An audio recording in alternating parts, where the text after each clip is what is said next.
philosophy began to challenge the civic humanists and their Zoon Politikon.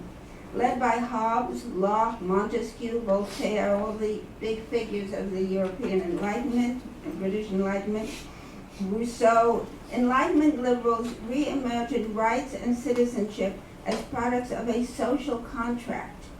Before the social contract, early liberal thinkers explained, men had lived in a state of nature, a stateless society in which the strong and the cunning vanquished and either killed or enslaved the weak, including, according to Hobbes, all women. At a certain point, however, worn out by violence and uncertainty, men agreed to relinquish certain of their rights and freedoms to create a state responsible for bringing order and stability out of chaos. The new liberal state would be responsible for securing the signatories' property rights and individual liberty. Its guiding lights would be abhorrence of royal absolutism and an abiding belief in progress. Modern liberals were careful to insist, however, that progress did not result from man's political struggles. Struggle, contestation, conflict created discord and disorder, not progress. They must be avoided, except at moments of true crisis such as Britain's Glorious Revolution. Then the absolutism of James II had threatened Britain's long-established mixed monarchy and had to be resisted. But even in such extreme cases, political resistance was legitimate only if led by the propertied elite. At all times, the good liberal citizen should remain quietly at home, concerned with his own economic advancement and social improvement, and to supporting the established social order. Thus, in sharp contrast to classical Republicans who saw the virtuous citizen as a political animal, moderate liberals celebrated him as a self-interested economic actor, content with the maintenance of social order and established institutions, what we would now call neoliberalism. Nor was progress for everyone. Progress moderate Enlightenment liberals such as Voltaire, Locke, Turgot, and Adam Ferguson insisted progress was the property of the elite, not of the masses. 9/10 of the world's population, Voltaire warned, would never be enlightened. They would remain an excluded residue in a world progress would otherwise render perfectible for the few. Elitism and exclusion were thus as much part of the new liberal vision as they were of the civic humanist class of republicanism. Enlightenment liberalism, however, had a radical wing, spearheaded by Diderot, Renaud, and later by Tom Paine, Mary Wollstonecraft, Richard Price. In a world structured around aristocratic privilege, established churches, extreme social and economic inequality, Enlightenment radicals celebrated the equality and unalienable rights of all men. They advocated secular democratic governance, popular sovereignty, racial and sexual equality, full separation of church and state, individual liberty of thought and lifestyle, freedom of speech, press, and religion. Between the mid-18th century and the early 19th century, radicals produced a torrent of political treatises and pamphlets, which political historian Jonathan Israel praises as constituting, quote-unquote, the egalitarian and democratic core values and ideals of the modern world. The most radical of these thinkers, at the height of the French Revolution, the Girondists, for example, but certainly Tom Paine as well, or the American Joe Barlow, threw off the constraints of a narrow, racially inflicted nationalism, and thinking of their revolution in global, universal terms, worked to export their ideas throughout Europe, deluging the continent with radical democratic tracts. They encouraged clandestine revolutionary groups in the Netherlands, Hungary, Poland, and Ireland to rise up and form egalitarian new republics. Man's freedom and rights and equality were not the creation of the nation state, they argued.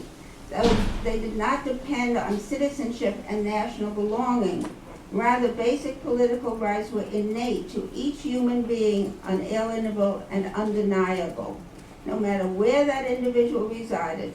For some radical liberals, a few of the wild United Irishmen, for example, the simple act of setting foot in a liberal republic established one's right to citizenship, no matter that country's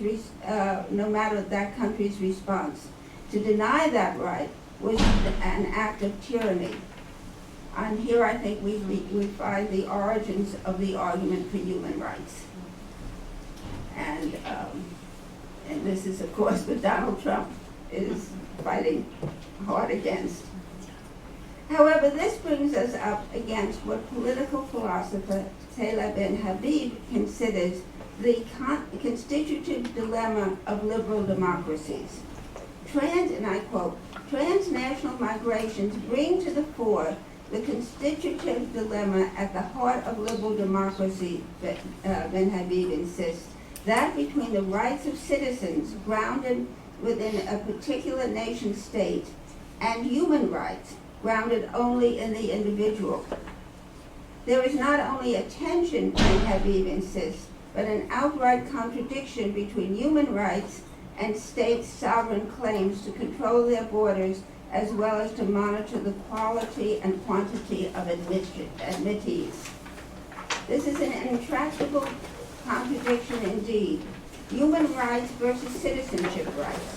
The insistence that all beings are endowed with innate and unalienable rights to life, liberty, and the pursuit of happiness, and the insistence upon a republic's right to defend its borders, control who can enter, what Ben Habib calls state centrism.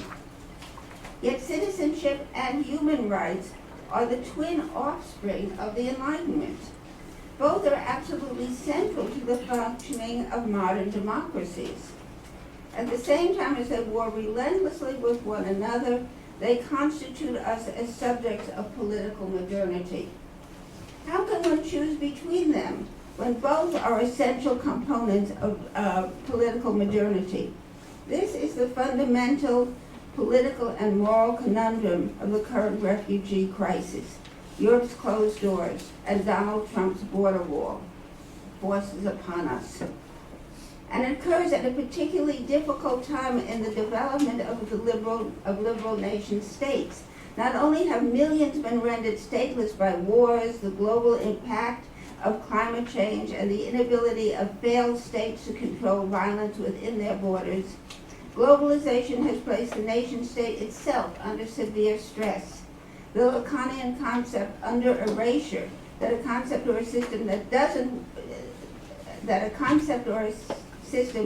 doesn't work, but which we cannot do without. This is an apt description of the bounded modern republic.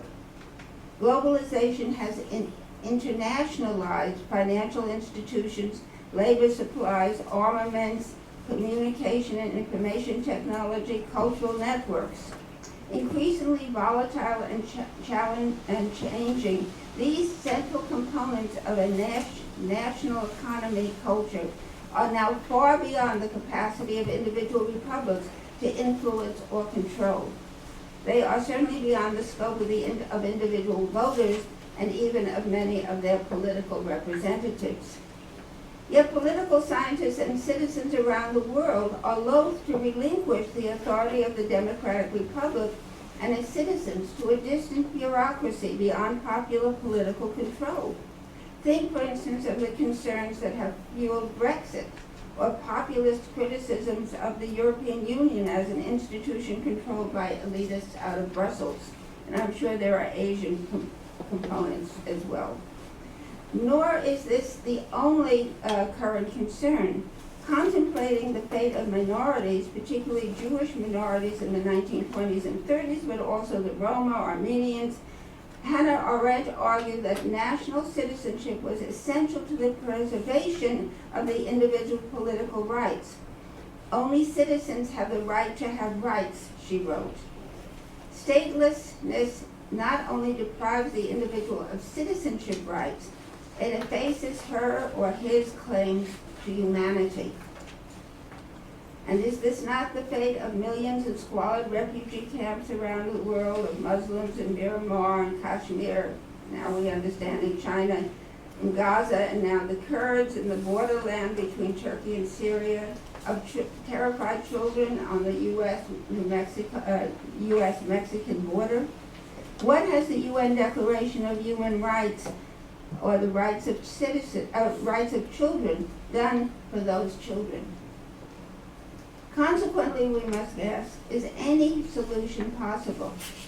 Salah Ben Habib proposes a system of just admittance. The status of alienage, she argues, of being aliens, ought not to denude one of fundamental rights.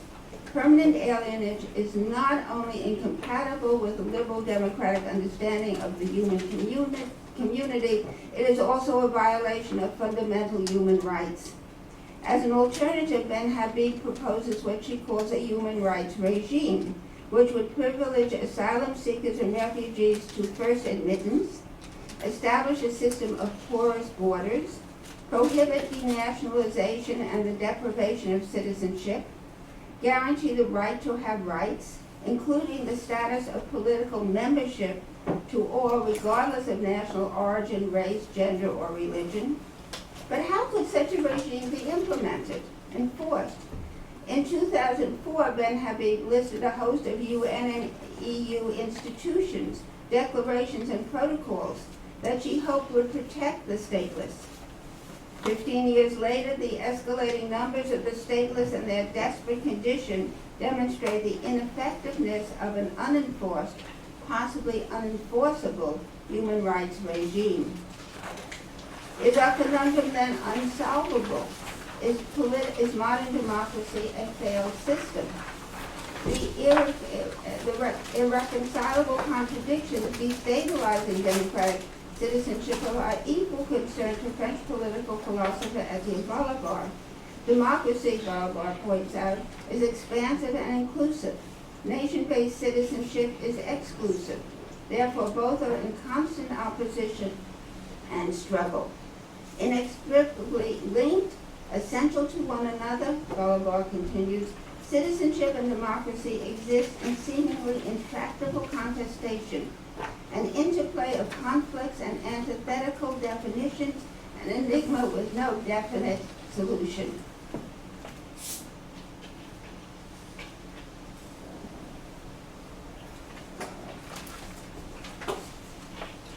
Notice, however, that Balibar significantly shifts the language in which Ben Habib, Arendt, and others writing in the United States frame the conundrum, substituting the term democracy for rights.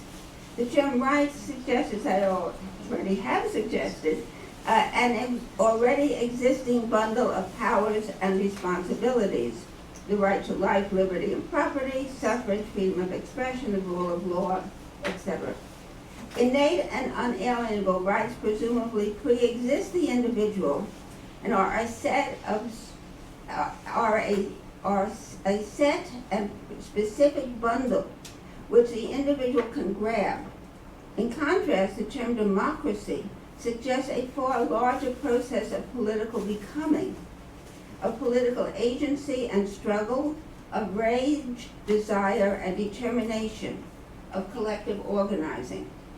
Indeed, it is in democracy and citizenship's contradictions, their antinomic contestations, to adopt Balibar's phrasing, that Balibar finds hope for an expanding, ever more inclusive democracy. It's in fact in our very contradiction and the conundrum that we're trying to deal with, that there is also wiggle room to come up with something new or expansive. This is his claim. Their very contradictions, fused with their mutual interdependencies, he says, invite, indeed compel, political agency. It is the dissonance between citizenship rights and human rights, Balibar argues, that provides the, quote, dynamic for the transformation of the political. Now, Balibar has coined the phrase democratizing democracy, by which he means an open-ended, ongoing process involving the full political engagement of active citizens. In ever more heterogeneous societies, he insists, rights, power cannot remain static. Rather, it is the right, indeed the obligation, of those who are marginal to the power structure, deprived of the full exercise of their rights, to imagine, to invent new rights, to fight to turn political desire into political reality, to expand who can claim those rights. A process Balabar calls democratic invention. For instance, in the States, in the 1930s, no one thought, or very few people did, but the number of people who thought about civil rights for blacks was very small. And then, after the Second World War, for a variety of reasons, you get the civil rights movement. For multiple reasons, you get the civil rights movement. And suddenly, these are new rights that are suddenly being conceived and pushed and now become, or at least before Trump, were part of our legal system. The Supreme Court said these are parts of the Constitution. This is what the founders meant. Well, it wasn't, of course, what they meant because they were slaveholders, but we can stretch. The Constitution is a living document, they said. So this is the kind of thing. In my lifetime, certainly nobody dreamed that there would be a gay marriage. I'm not sure it's the most radical thing gays can ask for, but it wasn't conceivable. And now it's again, at least momentarily, part of the Constitution. So what he's saying is, if you feel you're excluded, it is you have almost a right, you have definitely a right, but a responsibility to fight for greater reconceptualizations of the bundle of rights. But they're not static, they're not set in concrete, but they're highly fluid. They're like mercury running all over. It's an argument. Now, Balabar has, as I said, coined the phrase democratizing democracy, in which he wants this engagement, this democratic invention. Political contestation so essential to the deepening and expanding nature of democracy, he argues, depends on collective action. For while political rights and empowerment are to be enjoyed by individuals, they are won only by concerted collective action. The day after Donald Trump was inaugurated in Washington, 1 million women and men flooded the Capitol, echoed by marches and demonstrations around the world, even in Antarctica. There's a picture of about 6 women. You can imagine how many women are in Antarctica in January. 6 women out there in their little pink pussy hats demanding rights. And so we have, and I was at the march, and it was incredible. I mean, I've been at many marches, many anti-war marches, the marches to the Capitol for various civil rights issues, ACT UP marches. I've never seen anything like that. I mean, it was breathtaking. The whole city was taken over. And you couldn't get near a subway. The buses stopped running. People just took over the streets. You couldn't move. And then they spread out. So first we were going down 2 or 3 boulevards, and then we were going down 10 boulevards, and then we had taken over 20 boulevards, and it was amazing. And this is response to the election of 2016. So here are some more of these. This is in New York City. Here it is in Washington, D.C. It took about 4 hours to go from the Capitol to the White House. It was just so slow because there were so many people. But we see this now in Hong Kong. Still going on, thank God. So these are the things that, this is what he's talking about, that you can take to the streets in various places, in Bolivia and around the world, Iran even. Now, As I said, we flooded the Capitol. Women of every age, color, religion, class, ethnicity joined together to assert that we would not be defeated, but would organize and fight back. In Washington, we had a chant, "Show us what democracy looks like." And the response, "This is what democracy looks like. We are what democracy looks like." And we've still clung to this. What we see in Hong Kong today, struggle and contestation are what democracy looks like. Now, all news is not good news. Balabar warns there is no status quo when it comes to citizenship.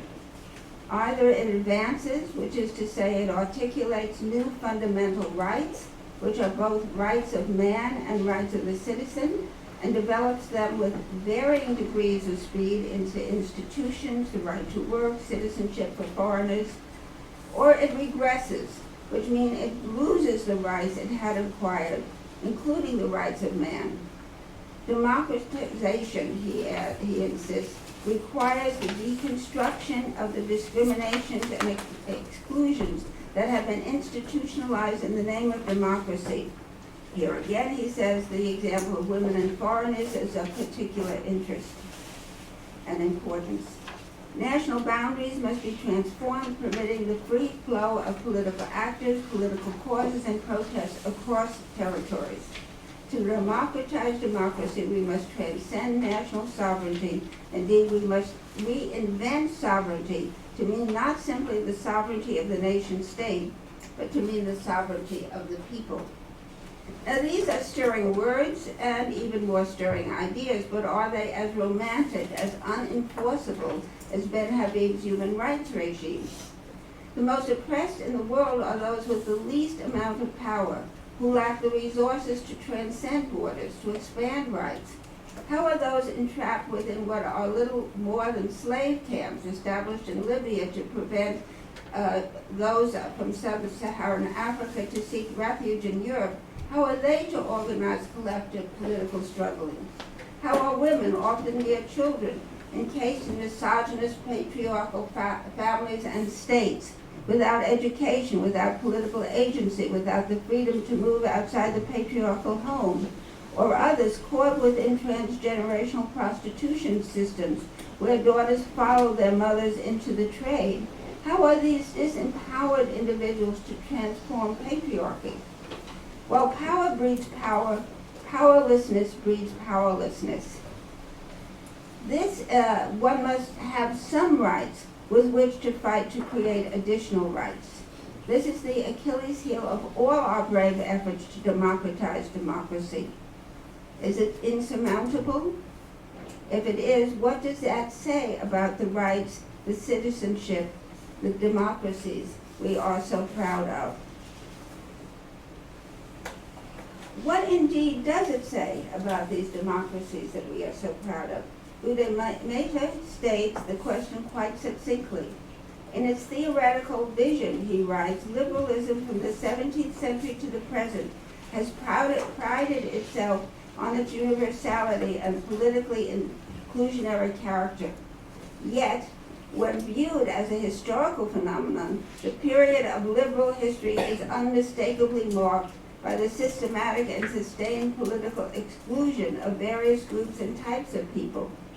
The inclusionary pretensions of liberal theory and the exclusionary effects of liberal practices need to be explained. Where do liberalism's exclusionary proclivities come from? Many see the contradictions Maida points to as alien to liberalism itself, as an anachronistic residue from pre-liberal eras, pragmatic compromises with existing illiberal belief systems. I disagree. The disconnect between liberalism's inclusionary theories and exclusionary practices, I believe, emerges out of a fundamental contradiction within liberalism itself, between liberalism's commitment to the sameness, the equality of all men, and the differences, the diversities which characterize modern heterogeneous democracies. Liberals' genius feminist scholar Nancy Steppen argues, lies in its vision of the individual as a disembodied representation of a common political humanity, the bearer of equal political rights, unmarked by myriad specificities born of gendered, racial, or class distinctions. In other words, we are all one. Feminist theorist and historian Joan Scott concurs. For liberals, Scott explains, the abstract individual expressed a fundamental human sameness that opened the way for thinking about political, social, and even economic equality. Enlightenment liberals, most especially radicals such as Diderot, Condorcet, Paine, all believed all men were the same. Consequently, all were equal. Consequently, all could claim equal, that is, the same political rights. Equality, sameness, homogeneity constitute the trilogy that lies at the heart of liberals' vision of rights, order, and progress. Transcending national borders and belonging, political rights are not rooted in the particular histories of specific countries, such as Edmund Burke had rooted the rights of Englishmen in the 13th century Magna Carta. Rather, radicals insisted rights are embedded in each and every human being, no matter where that individual lived, what language he spoke, or God he worshipped, what history shaped him. To deny man his natural rights was an act of unbridled tyranny. Of course, all Enlightenment liberals agree that in a fallible universe, differences did exist in terms of degrees of wealth, civility, education, or religion. But they were sure Republican education and institutions would gradually minimize those differences, transform the Republic's heterogeneous, discordant mass of inhabitants into a harmonious and inclusive community of productive, virtuous citizens. And of course, the rights they promised were political: freedom of speech, the equal protection of the law, suffrage. Our current feminist demands, as I mentioned already, are demands for reproductive rights, lay far beyond their political emancipation or surgical skills. Liberals' insistence on the sameness of all men and all rights shaped their vision of citizenship as a community membership. The good, the virtuous citizen, Enlightenment liberals insisted, embraced the collective sameness of fellow citizens. Those perceived as different, or who insisted on their differences, identifying as more than or different from their fellow citizens, introduced discord into the homogeneous polity, threatening a harmonious liberal republic. Difference, consequently, was disruptive, disorderly, and dangerous. Liberals' belief in the sameness of individuals and rights was shaped in part by its opposition to the ancien regime's legal and tax systems, which privileged the nobility and the church and were echoed in elaborate hierarchical systems of social differentiation and privilege. Anger at aristocratic privileges certainly was an important factor in the French Revolution, as it was among more radical supporters of the U.S. Revolution, especially among frontier farmers in western Massachusetts, Pennsylvania, or the Carolinas. For them, difference led to claims of superiority and privilege. But I contend liberalism ill-ease with difference was not only a response to specific historical practices and had far deeper intellectual and emotional roots. Liberal thought was unable to associate its abstract rights-bearing individual, devoid of social specificities, with those who are perceived as different. If rights were rooted in the abstract disembodied individual, they reasoned, how could rights be attached to those who embodied difference? And you can guess who was different. Equally important, Enlightenment liberalism's abstract, unmarked subject, like all Enlightenment subjects, needed others to mark the boundaries of his existence, to define who he was. Those who embodied difference constituted clarifying boundaries. The Englishman knows he is English because he is not French or Indian or Chinese. The U.S. citizen because he is not a Mexican, though of course thousands upon thousands of U.S. citizens are of Hispanic descent. To help establish the individual's sense of his own and his nation's identity, his defining constitutional constituting others, had to be positioned outside and other to the abstract liberal subject and excluded from the homogeneous liberal body politic. But a nation's others cannot be so easily expelled. They are a nation's own fantasized creations, its discursive and psychological doubles, projections of its own most feared and hated qualities. They are us. A complex dance of disdain and familiarity binds the liberal citizen to his despised others, rendering the set boundaries that the liberal subject depended upon both to define himself and to distinguish his republic from other nations